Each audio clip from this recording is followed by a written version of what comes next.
Welcome back to the Mission for More podcast. I'm your host, Courtney, the face behind Her Mind on Mission on social media. And today on Mission for More, we are talking about nourishment and how it's greater than numbers, how stewarding our bodies well by focusing on choosing the right food to fuel our bodies well is greater than anything that diet culture can tell us to do. I'm no expert on this topic. I have my own struggles and my own testimony, which you'll hear in the episode. And I've invited Kammi McPhillips to come on. She's a travel emergency room nurse and also a nutrition and fitness coach. She shares a lot on social media on practical tips on how you can steward your body well through movement and nourishment. And today we're going to get her insight on how we can eat better and fuel our bodies as stewarding them well for the Lord. So let's just dive in. Okay, I am so excited to have Kammi on this episode. I know her from church, and I just really wanted to be able to give some practical applications as far as nourishment instead of focusing on these fad diets or a constant hamster wheel of trying to get it perfect as we work on nourishing our bodies for the Lord. So, Kammi, can you just start off by telling me about a time that you didn't focus on food this way and what that looked like for you? Yeah, and first of all, thank you for having me on here. Super grateful just that you thought of me for this. But before I really viewed food as nourishment, I was at a point where I was letting it control me. I let it break me down, and I really let my body and what I was eating become an idol. And it's so interesting when you think about food like that because sometimes you think like, oh, I'm trying to eat really healthy, and you're being so like trying to be so perfect about it that it really does become an idol, and it actually shifts the focus away from nourishing it for the Lord and really being like selfish in your mindset. And so it wasn't until I started seeing my body and food as a gift from the Lord is when I actually started fueling my body well and really shifted that perspective. And it actually allowed me to help heal myself rather than break me down. And, one of my biggest things was when I was in high school and in athletics and, trying to just excel in my sport and whatever I was doing. And I found that through some other insecurities, I really clung on to food. And that was something that for me, if I could look a certain way, if I could, control something in my life because I felt out of control, that I would maybe feel a little bit better. And honestly, it got to a point where I was definitely in an eating disorder in high school. And it was something that really tore me down. And I was in a really dark place because of it. And it's that constant comparison. It's the constant just focusing on your body and your worth in your body, and obviously instead of the Lord. And so, yeah, that's kind of where I started before I really, again, shifted my perspective on, okay, Lord, this is a gift. This should be something that is honoring to you to steward my body well. And that's kind of, yeah, where I started out. Yeah. So you said something, and I was actually going to ask this question, and it just naturally came up. But so I think there's a difference between struggling in a season with how you're eating versus idolizing. How do you know when you're moving into that place where food or your body image and all of that becomes an idol in your life? Yeah, so I think one of the biggest things is if it is something that is taking up so much of your thoughts, so much of your energy, what you are literally thinking about all the time, I think that's when it starts shifting into that idolization. Because at the end of the day, whatever you do set your mind on, and if it is something that's more than Lord or literally anything, that's when it becomes an idol. And, I think one thing when it comes to struggling with food is if you are struggling and you're trying to be conscious about it, obviously like there's a big difference with that. And it's okay to be intentional with your food. It's okay to, plan things out. It's okay to really have things in place to help you reach those goals, because at the end of the day, food is a tool to help you do that, and it is a tool for your health. And so it's okay to do those things, but once it becomes something that is controlling you, it is changing how you are behaving. It is changing your life. It's making you make choices that you wouldn't normally make. That's, I think, when you start drawing the line of like, okay, is this unhealthy? Am I taking this too far? Yeah, that's really good. Which is it's so hard because it's like every single thing that we see everywhere is all about diet and exercise and food and are you eating too much and you need more protein and you shouldn't have Yeah. any carbs versus another person who says no, you need tons of carbs and low fat.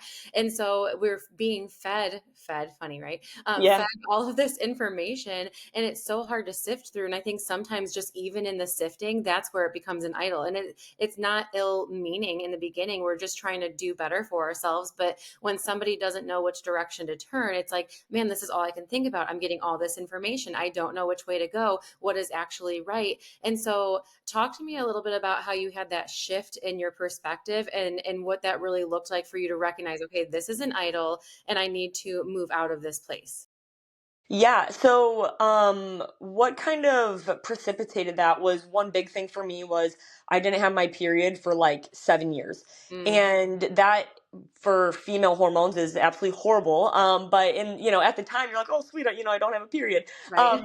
But for me, and being smaller and all these things was something that everyone strived for. And it wasn't until I got to the point where I was like, I don't want this to control my life. Number one was I want to honor you, God, with my body. And then I also want to have a family and, I want to have energy and I want to be able to say yes to going out to eat. And I want to be able to find balance in my nutrition, is when I kind of made that switch. And I was, so I ran Division 1 college, track and cross country. And so even through that, it's a very toxic culture of just body image and food, and you get all wrapped up in it. And even though you like try to do the best you can, and I went to a Christian university, which we did a pretty good job with it, but it still finds its way in there. And so the big thing for me was after college is I was like, you know what, I do not want this, like I said, to control my life. And I want this to be something that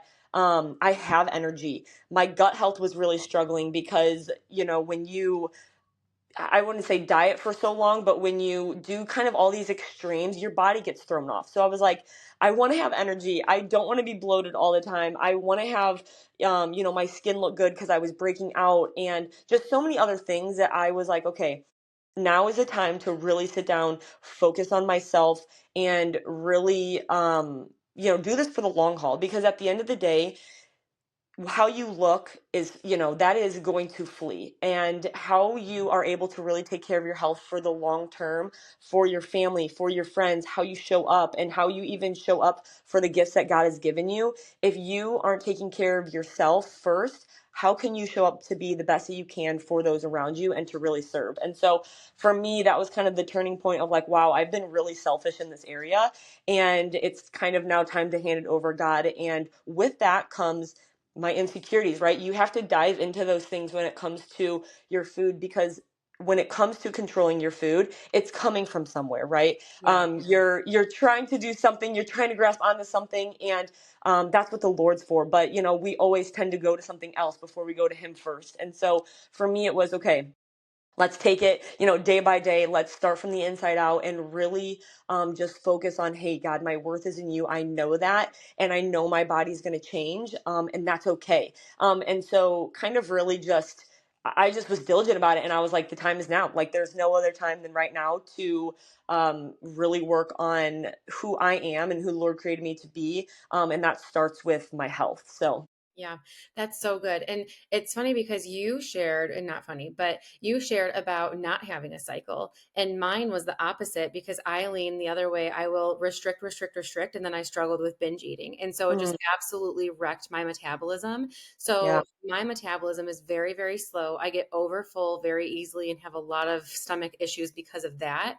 And Hmm. something that I was struggling with even after my last baby was I didn't even realize that I was actually eating too much quote unquote sugar because the things that I was eating were just processed because we had just moved, just had this baby, right? And so we were in that season where we were buying more like convenient food and it Yeah. wasn't even labeled as unhealthy, but you would be surprised how much sugar is in food that's just prepackaged. And Oh, so yeah.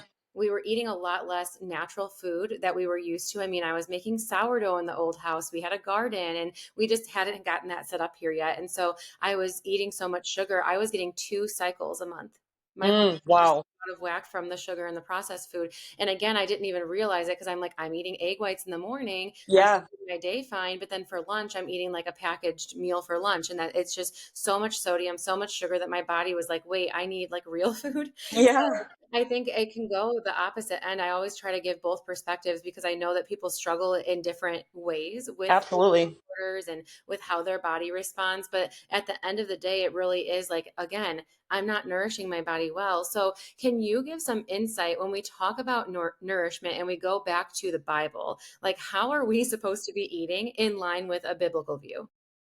Yeah, so one of the one verse that's pretty popular, 1 Corinthians 6:19 to 20. Do you not know that your bodies are temples of the Holy Spirit who is in you, whom you have received from God? You are not your own, you were bought at a price, therefore honor God with your bodies. And Mm, I think with that, and another really great verse, is obviously Romans 12:21. Therefore, I urge you, brothers and sisters, in view of God's mercy, to offer your bodies as a living sacrifice, holy and pleasing to God. This is your true and proper worship.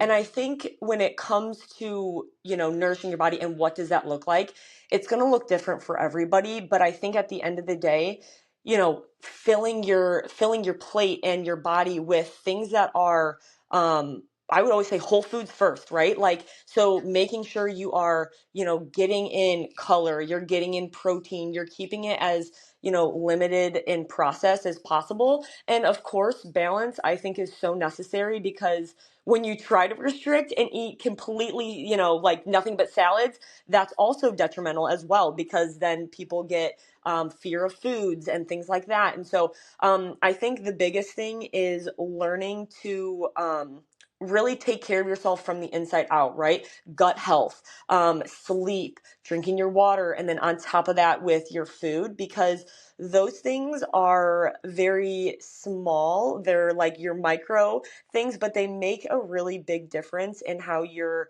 body is going to feel. And like I said earlier, at the end of the day, if you're not able to have energy for the people around you, right? For whatever it is, if you can't I'll say physically go a mile, but it's not asking you to run a marathon. But if you can't go a mile without being winded, then what are we doing, right? Because if our only way to get someone the gospel is on foot, hey, I'm going out and I have to walk 5 miles to get there. Can I do that? And so I think that really changes the perspective on what am I putting in my body. And again, it's not out of perfection. It's not out of restriction, but it's truly of just being of service and gratitude and like, okay, God, um, you know, fill me with you first, and then let me, obviously eat. But again, whole foods and things like that, I think are just so important because um, that's where the foundation is, right? We've been given pretty much everything that we could grow to eat, and so why not start there first, and then kind of work from there. right. And I would love to see your perspective on this too, because I love when I am like stuck in, we've had a lot of sugar or I just feel gross maybe after the holidays, right? It's not Yeah, even necessarily that you overate, you're just eating a lot of food that you don't normally, yeah, or sometimes you don't even know how it was prepared, probably like a whole thing of butter. yeah, But you come out of those seasons and sometimes then you're just craving gross food. Like it just naturally yeah, happens because it's like you're telling your body, hey, this is what we're eating. And now that's what you're thinking about. And for somebody like me who had, struggled before, or even you in the opposite direction, I think that when something becomes an idol or we overindulge, fasting is an amazing approach to getting back to a good place. For yeah, somebody who is addicted to sugar or wants more sugar, that fasting will help to make the food when you return back to whole food. Again, you have to yeah, use whole food.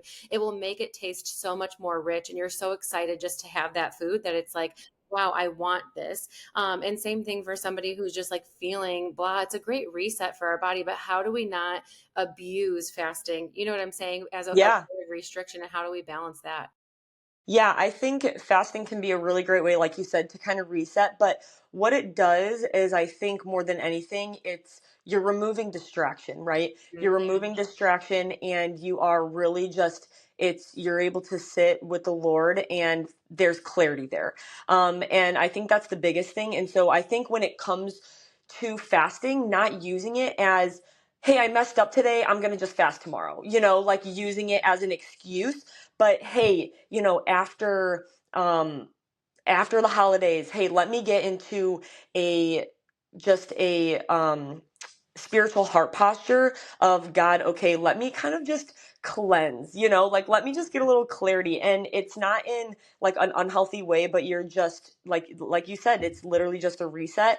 And I think that's great. I think that when you start to use it again as excuses, and you start using it as in place to not eat, but you're saying I'm fasting for the Lord, but it's really your excuse just not to eat, then I think that that can be detrimental as well. Because again, you can fast anything. You can fast food, you can fast social media, you can fast, being on your phone or music or whatever. And so at the end of the day, it's the intention behind what you're doing and why. But I think it's a really great way, like you said, to kind of get into a clear headspace with the Lord and be like, okay, why am I doing this? Kind of ground zero for everything, and then get back to it, because again, your body's going to crave what you're giving it. So if if you're eating sugar like around the holidays, super common, Mhm. I get caught in that as well, and I'm like, oh man, I feel horrible. And so take a day, take a day or two, get back into that, because at the end of the day, you're starving yourself of what you're craving, and that leads the door open to so many other things to just be like, okay, like I got this, I got that out of my system, like let's move forward. Right. Yeah. Then that's so good. And you know what I really try to do when I'm fasting too is I try to enter it with like a limit, if that Hmm. makes sense. Like, hey, this is what it's going to look like for me so that I'm not over restricting and Yeah. I'm using it as a tool. Right. And there's oftentimes like I will, even last Sunday, I think it was, I'm like, okay, I want to fast the whole day. And then after church, I really felt prompted that I needed to eat. Like I felt this release in my spirit. And I'm like, okay, God, like I don't want to go against anything that I committed to the Lord. And I Yeah. really just felt so much peace, like, please go eat. And then I got my cycle. So I knew that like the Lord was Yeah. telling me, hey, you need food right now because your body's about to like go through this. Yeah. So really just being able to be led into it by the Lord and have Yep. your own idea of what it's going to look like, but then also be able to be submitted to the Lord that entire Yep. time so that you can be released by him as well. Yeah, yeah, I love that. And I think that's the most important thing with that too, right? And it's being flexible, because we can have a plan, right? But he can change it whenever he wants to. Yeah. And so just being willing to um kind of shift direction whenever he asks or whenever he prompts. So I think that's awesome. Yeah. So we talked a little bit about like coming out of that, season of disordered eating and having it as an idol, and then coming into a place where you're really submitting, before the Lord and trying to honor your body for his glory, right? So Hmm. what does this look like practically when we are making a plate? How can I, with the ingredients that people typically have in their home, say, okay, you know what? Enough's enough. I haven't even grocery shopped, but I want to make a clean plate right now. What does that look like?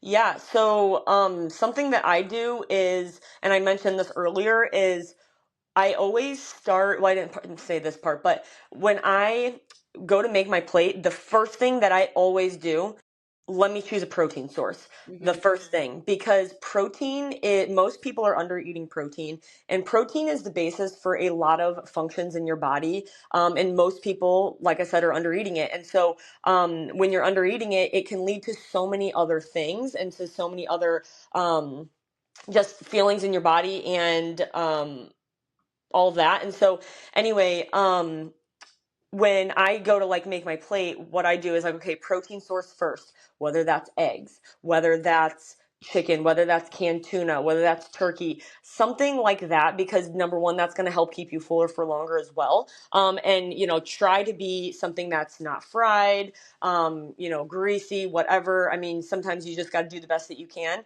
with what you have. And so starting off with that, whether that be eggs, right? Egg whites, anything like that. And then I always just go color. So protein color. So that's going to be anything that's fruits, veggies, anything that has those micronutrients in it.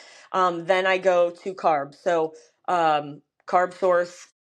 bread, you could do rice, like English muffin, whatever. And again, it can be totally what you're up to what you're doing. Or some people know their body and they're like, hey, I just go less on the carbs. And you're just like, okay, you still do need carbs. You absolutely need them, but everyone's a little bit different. So you still do need some carbs. And then obviously a healthy fat in there as well. And being moderating that, because you can still overeat, even though food is healthy. And so that's the other thing when it comes to looking at your plate, is kind of knowing what's in it. And it's not in a control sort of way. It's like, okay, I am educated on this. I can use this as knowledge to look at my food differently. And so, and for me, instead of like freaking out about seeing a plate of food, right, I look at it and I'm like, okay, it's got things that my body needs in there, right? Yeah. Protein, color, carbs for energy, and then, your healthy fats for hormones. So that's what, for me, practically I do.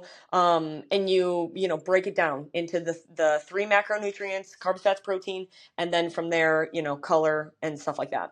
Yeah. And I love what you said. Like everybody's a little bit different. So like sometimes carbs for people is too much and they Yep. can't have the bread. Because for me, I know if I have like just protein, like I've done egg whites in the morning for since 2014, I think.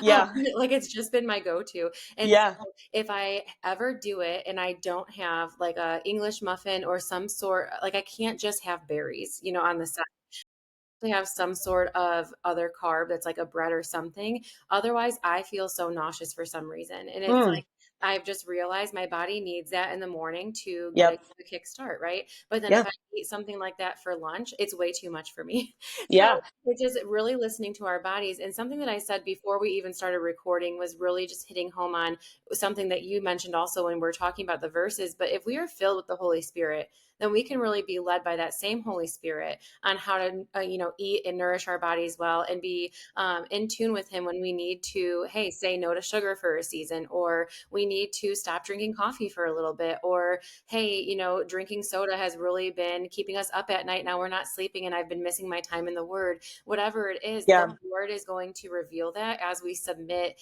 it to him daily. And that doesn't mean just praying before you have a big greasy burger and fries and saying, Yeah. nourish my body. It really means, no, I want to be so submitted that I can be prompted by him and also lean into those convictions, and honor what he's guiding me to do in that season. Yeah.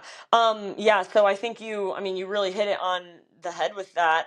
Just really leaning into that. And I think part of that too is not guilting and shaming yourself. And that's a really big thing that I think a lot of women, and myself even, really struggled with, is guilting myself over messing up. And it has to be all or nothing, and not knowing how to jump back into it. And I think the biggest thing with, obviously, being led by the spirit, and being prompted by your hunger cues and things like that, is great, because again, he will tell you what you need, but you'll also, your body will also just naturally know. But if you have been in an unhealthy place where your hunger cues are messed up, like say you don't get hungry for 8 hours because you've trained yourself to not be hungry or to skip meals, there does come training with that. Mm. And with that comes more trust with yourself and your body, because you learn, like, oh, wow, okay, I can trust that my hunger cues, and at the end of the day, the Holy Spirit is, guiding me in this. And it actually, there's a lot of freedom in that, because again, it takes the pressure off of yourself to have to figure it all out. And at the end of the day, you're laying it down and you're like, okay, number one, I know that my body needs this, or it doesn't need this. And being willing to submit to that, I think, is really important. And I'm not sure if I answered your whole question, but Yeah, no, that was great. So I want to wrap up here soon because I feel like this is practical and a lot of people struggle with this. So I don't want to, what's the word? Bite off more than you can chew. yeah. But really, like giving these steps and having people apply these and maybe even having a future conversation about what this looks like in more detail. But for right now, do you have any key points that you would think that people can take away from this and really apply in everyday life? Yeah, so I think the one thing that comes to mind is, when it comes to food and it comes to nutrition, it comes to fueling your body, what is you need to identify what you're struggling with and why, because that's going to lead into so many other areas. And truthfully, it does come from a spiritual mindset place.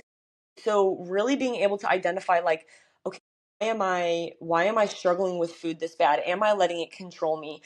Is it changing my behavior? Am I stressing about it? Am I guilting and shaming myself?